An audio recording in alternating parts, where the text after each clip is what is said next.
Celebrities and everyday Australians have been digging deep to help bushfire-ravaged communities across the country. And with just 2 weeks to go until school returns for some schools for 2020, SchoolAid has launched a fire recovery appeal. And here to explain the initiative is founder and CEO Sean Gordon. Thanks so much for joining us, Sean.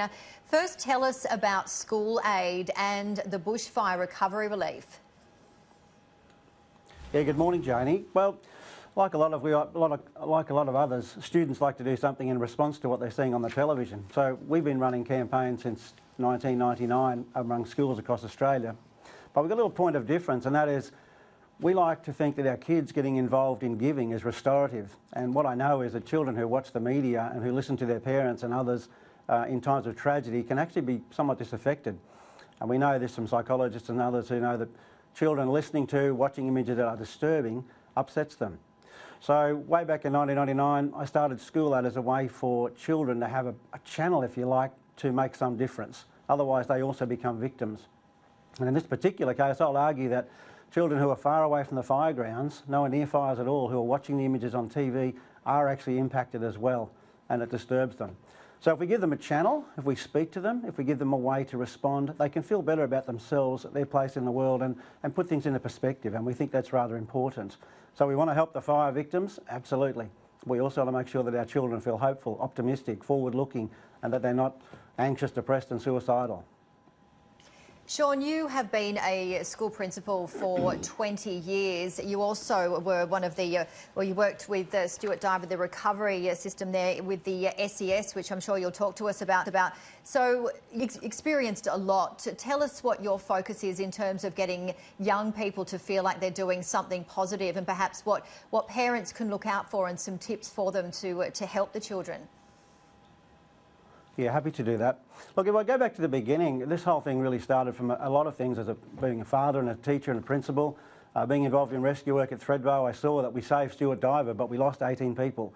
And so a little bit of good in the context of a big bit of bad can make people feel okay.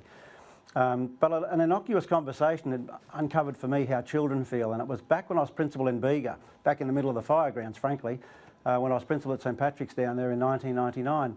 And I walked into my office with a young boy, Brendan, and said to him, who's in year 5, just by way of conversation, I said, mate, what do you think you'll be doing when you're 25?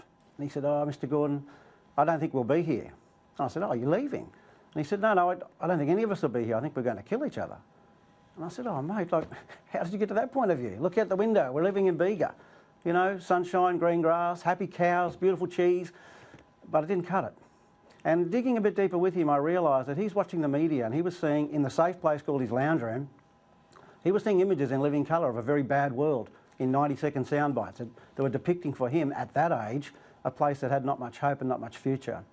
And it disturbed me for quite a few days. That, I had a 4-year-old at home and I had children in my school, and I said to my staff and subsequently to the other 22 principals in Bega where we did our trial, I said, what's the point of teaching our children maths and science if they have no hope? And so when I did some digging around, I found that, we had one of the worst suicide rates in the world. I found out that anxiety and depression were big in Australia. Really back then no one was talking about it much, but I thought we can either focus on the problem of anxiety, depression and suicide, or we can focus on the solution. And I rather think that's a better thing to do, because I know that what you focus on expands. So we focus on the solution, and I found that giving, or philanthropy, is one of the most fantastic ways to tick all the boxes of engendering hope, increasing optimism, helping people become resilient, and for young people putting their world back in perspective and giving them a better way to look at the world. So it's a very powerful tool, and it combats anxiety, depression and suicide without focusing on those things. So we've got the campaign going.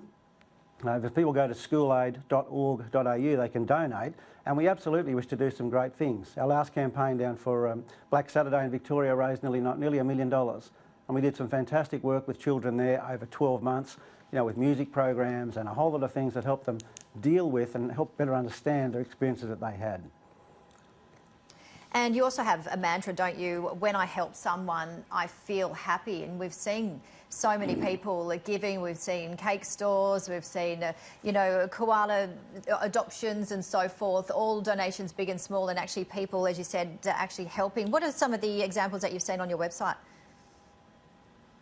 Well, the funny thing is they're often quite humble. You know, exactly right, cake stalls, coin lines, doing things at school, but all of it's around focusing at the problem, seeing that there is a problem and responding to it. And we think that's restorative, and we know it is, in fact. So kids have a channel, they can go and do something, they can say, we saw this bad thing happen, but we did something about it, and so I feel a bit better, that I'm not a victim, I'm not powerless in this very bad world. And it's not a bad world, in fact, I think it's the best time ever to be around. It's never been safer in the world. No, we've never had less poverty, we've never lived longer.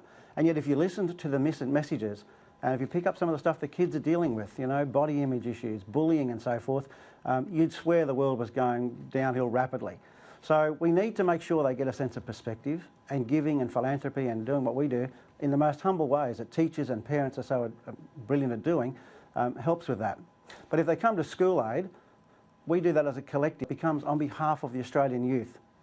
And I know that the Australian Secondary Principals Association with Andrew Pierpoint, Malcolm Elliott and the Australian Primary Principals Association have all been on board with SchoolAid since 1999, because they know that in addition to doing great things with academic studies, ATAR and so forth, and NAPLAN, it's really important for the whole person to be educated, and kids need to be involved in philanthropy as well. A great insight, Sean, and yes, we've been talking this morning about communicating with our children and looking for signs of change of behaviour, because, you know, everybody, children, adults, we all deal with such crises in different ways. We do. And parents are great at watching their children, but I'd really counsel people, teachers and parents, to really observe their kids during this bushfire crisis. It is a particularly nasty one, and there's so many images that are repeated over and over again. And our psyche and our subconscious is formed by what's repeatedly put to it. And so if you're observing kids and they become withdrawn, or if you're observing your children they become aggressive, or if they're talking, or if they're having particular dreams that are unusual for them, or if their music or their art starts to take on a more dark shade, I think first of all talk to the kids, ask them how they're feeling, explain the situation with them, put things in context and say, as terrible as these fires are, and they are shocking, have a look at the rest of the world, have a look at all of the people they know. Chances are they'll know nobody who's actually personally impacted, and that's the way it is. Most of the rest of the world are okay, so they need to put that in perspective, because if you're watching the news with a 4-year-old and a 10-year-old and a 16-year-old and an adult, the message sent and the message received is completely different.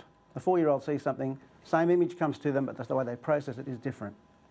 So do things that are age appropriate, speak to your children, discuss things with them, and absolutely, if you think something's getting a bit too far of hand for them, seek help. There's great agencies out there that can support children with mental health. But in the first instance, watch them, support them, talk to them, let them express their feelings.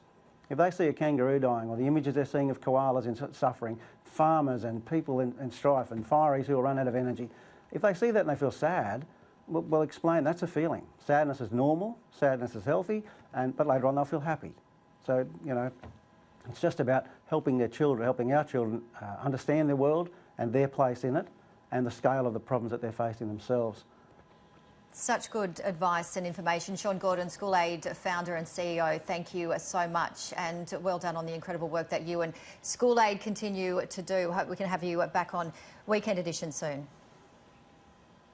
Yeah, I'd love to be back on, Janie. And if people find our website, they can see things that can happen in schools, like our social action teams, our accreditation program for schools, our awards program for individual philanthropists. And of course, if they find SchoolAid, it's a crowdfunding platform, the same as GoFundMe, the same as all those other commercial sites, but it's particularly focused on children, and it's probably the only crowdfunding platform specifically for youth. So, youth and philanthropy at least. So, schoolaid.org.au, Janie. Thank you very much, Sean.